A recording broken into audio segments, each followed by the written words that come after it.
안녕하세요. 저희 최고위원회는 비교적 편한 분위기에서 되니까 그냥 하실 말씀 편안하게 하시면 될 것 같고요. 제가 먼저 시작하는데 한 말씀 드리겠습니다. 오늘 저희 국민의힘은 추석 앞두고 성수품 수급 상황과 농식품 물가를 점검해 보기 위해서 바로 이곳 대한민국에서 가장 큰 안성 농협의 안성 농식품 물류센터를 방문했습니다. 비가 오고 도로 사정이 많이 막히는데도 불구하고 시간 맞춰서 와주셔서 너무 감사하게 생각합니다. 이곳은 유통구조 개선으로 농업인에게는 더 주고 소비자에게는 덜 받는 구조를 만들어야 한다는 우리 국민의힘의 정책 목표를 실현하기 위해서 노력하고 있는 곳이고 성과를 내는 곳이기 때문에 의미 있는 장소라고 생각합니다. 그래서 추석을 앞두고 저희가 모였습니다. 성수품의 수급은 전년보다는 여러 면에서 안정적인 모습 보이고 있습니다만 사실 장바구니 물가라는 것이 아무리 노력해도 국민들 입장에서는 어려우시고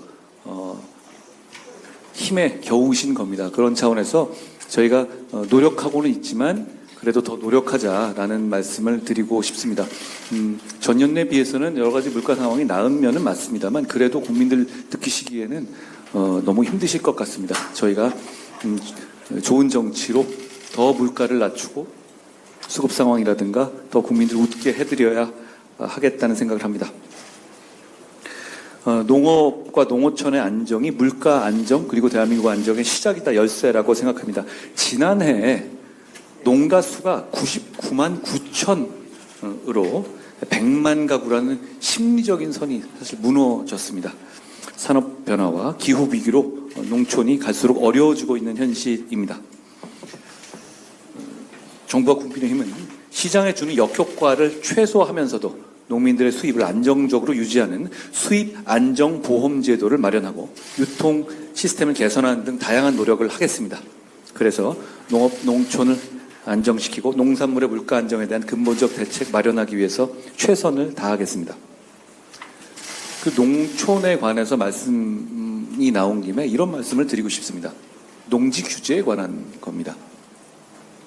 과거의 상황과 농지를 보는 시각 그리고 농지에 대한 재산권 행사하는 방식이 많이 달라졌죠. 그런데 아직도 우리 농지 규제의 법제는 규제 양과 질이 사실상 그대로입니다.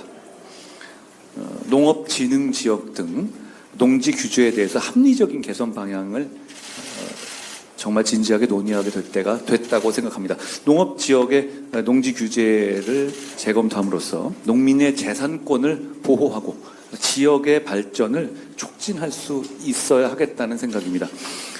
물론 이 문제는 여러 가지 반론이 있을 수 있기 때문에 정부와 여당이 정교하게 참겨야 한다라는 말씀도 드립니다.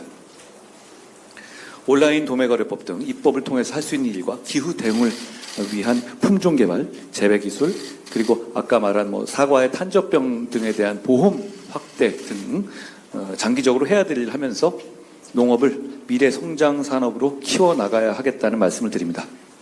국회에서도 근본적이고 중장기적인 농촌 발전 방안을 민생의 패스트트랙에 태워서 신속하게 처리할 수 있게 되기 바랍니다. 추석이 되면 임금체불로 인해서 고통받으시는 분들이 많이 있습니다. 우리 정부와 국민의힘은 대한민국은 일하고도 돈을 못 받는 나라가 아니라는 점을 너무도 잘 알고 있습니다. 그런 일이 있어서는 안 된다는 점에 대해서도 잘 알고 있습니다. 정치가 강력하게 그 부분을 점검하고 해소하겠습니다. 하나의 작은 예를 들자면 TMF 사태가 한 2달 정도 지났잖아요. 그런데 지난 10일 법원이 티몬과 위메프에 대해서 회생 절차 개시를 결정했습니다. 티몬 위메프 사태로 인해서 이 상인들이나 중간 도매상들이나 이 소비자들이 큰 피해를 입었고 그 부분에 대해서 여러 가지 대책이 나와 있습니다. 물론 그분들의 고통은 아직도 이어지고 있고 그분들의 고통을 덜어드리기 위해서 정부와 여당은 최선을 다할 것이라는 말씀을 드립니다. 그런데 역시 그 기업에서 근무하던 분들이 월급과 퇴직금의 미지급이 상당하다고 들었습니다. 생계를 고민하고 있는 분도 많다고 생각합니다. 그런데도 불구하고 팀원과 뮤메프에 근무했다라는 식의 마치 일종의 주홍글씨가 찍혀서 어디다 얘기하기도 못하면서 고통을 감내하고 계신 분들이 많다고 들었습니다. 그분들 역시 피해자입니다. 역시 이런 상황들 비롯해서 임금 체불 문제는 정부가 강력하게 나서서 해소해야 합니다.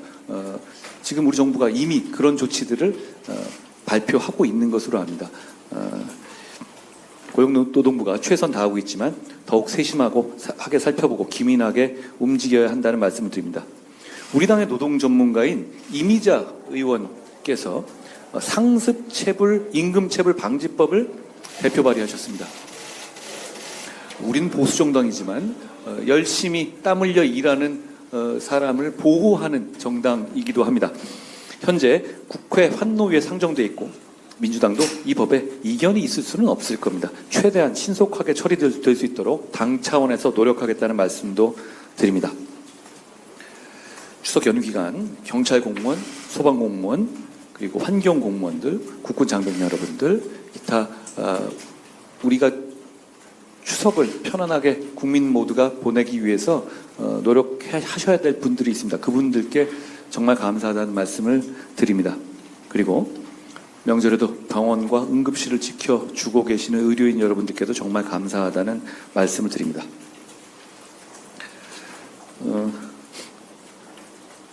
추석 전이니까 좀 정치 상황에 대한 얘기는 안 하려고 했는데요. 한 가지만 말씀드리죠. 더불어민주당에서 계엄 얘기를 계속 하고 있습니다. 마치 있지도 않은 얘기를 있는 것처럼 해놓고 계속 시리즈로 이어져 가고 있죠. 심지어는 그 계엄을 대비하게 하는 법을 발의하겠다라고 하고 있습니다. 있지도 않을 계엄에 대비한다는 거죠. 근데 계속 이렇게 진지하게 나오니까 당황스럽습니다. 있지도 않을 계엄에 대비하는 것은 차라리 있지도 않은 외계인에 대비하겠다는 것 다를 바가 없습니다. 외계인 대비법을 만드는 것과 똑같습니다. 누가 계엄을 하겠다고 합니까? 김민석 의원이 할 수 있는 겁니까? 도대체 이런 식의 황당한 얘기를 계속하는 이유가 뭔지 궁금합니다. 이걸 시험하고 싶은 겁니까? 190석 정도 갖고 있으면 이런 황당한 짓을 해도 괜찮을 거다. 어디까지가 한계인지를 알아보겠다. 이런 얘기인가요? 외계인 얘기 나왔으니까 말인데요. 저를 두고 민주당 일각에서 외계인이니 이런 얘기를 했더라고요. 본인들도 선을 넘었다고 생각했는지 이 진성준 정책위장이 사과 글도 올리고 제가 저랑 지나가다 만났을 때 사과한다는 말씀을 하시더라고요. 그 사과 제가 충분히 잘 받겠습니다. 그런데